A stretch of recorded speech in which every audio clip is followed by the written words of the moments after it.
I'm Bob Allen, Education and Administration Pastor of Edwards Road Baptist Church in Greenville, South Carolina. This past weekend, our church property and the surrounding neighborhood were hit with an EF2 tornado. Fortunately, and it was a miracle of God, no one was killed, no one was injured anywhere in the neighborhood. But as I've surveyed the damage from this tornado, I've been reminded of a Bible verse and a biblical principle. And I wanted to share that with you today. Strong, solid, heavy, old oak trees. What's more firm and able to withstand destructive forces than a 60-plus-year-old oak tree? Last week, Duke Energy had hired a contractor to come through our neighborhood to trim back trees so that they could have a clear access to power lines. When they were trimming out one of our neighbor's trees, the neighbor wondered aloud if maybe they needed to trim more to keep the tree from falling. The expert said, "No way. Nothing can take out this oak tree." Paul, as a part of his missionary journey, went through Corinth, and it's possible that there were Jewish believers in that congregation, because in Acts chapter 18, verse 4, we're told that Paul spoke in the synagogues each Sabbath, and that he tried to persuade many Greeks and many Jews. So it's likely there were Jewish Christians in this congregation. Paul wrote 2 letters to the church at Corinth.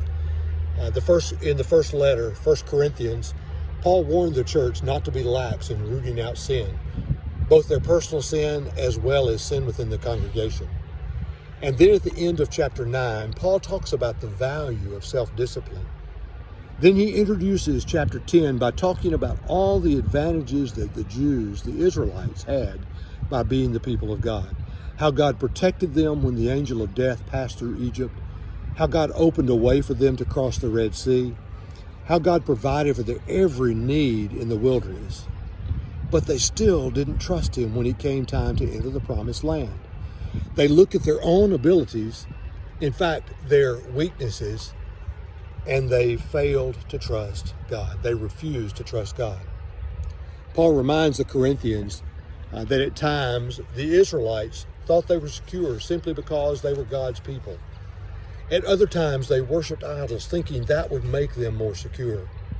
But ultimately they were punished for not trusting God.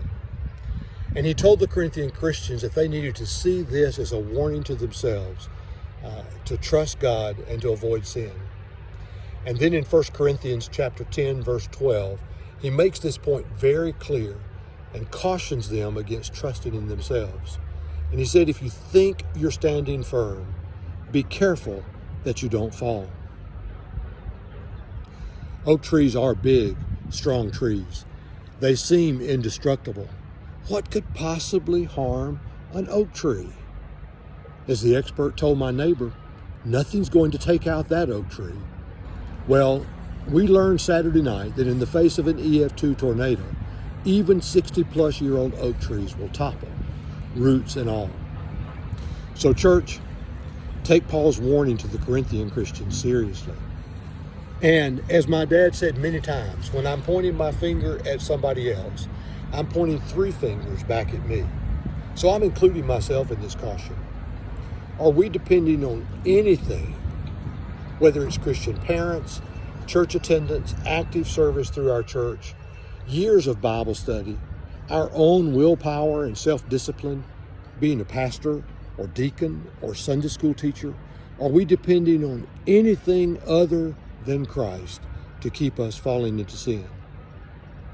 If you think you're standing firm, be careful that you don't fall.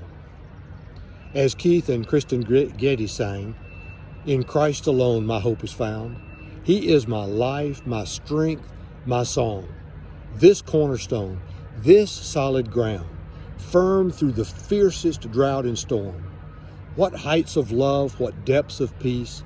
When fears are stilled, when strivings cease, my comforter, my all in all, here in the love of Christ I stand. Church, we love you. We look forward to getting back together to worship soon.